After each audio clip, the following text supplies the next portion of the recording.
Ram Pothineni hits and flops movies. Devadas 2006లో విడుదలై super hit గా నిలిచింది.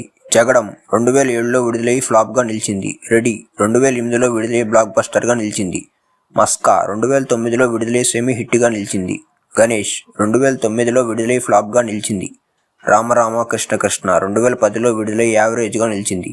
కందిరేగ 2011లో విడుదలై సూపర్ హిట్ గా నిలిచింది. ఎందుకంటే ప్రేమంట 2012లో విడుదలై ఫ్లాప్ గా నిలిచింది. ఒంగోలు గెత్త 2013లో విడుదలై డిజాస్టర్గా నిలిచింది. మసాలా 2013లో విడుదలై యావరేజ్గా నిలిచింది. పండగ చేసుకో 2015లో విడుదలై యావరేజ్గా నిలిచింది. శివం 2015లో విడుదలై డిజాస్టర్గా నిలిచింది. నేను శైలజ 2016లో విడుదలై సూపర్ హిట్గా నిలిచింది. హైపర్ 2016లో విడుదలై ఎబో యావరేజ్గా నిలిచింది. ఉన్నది ఒకటే జిందగీ 2017లో విడుదలై యావరేజ్గా నిలిచింది.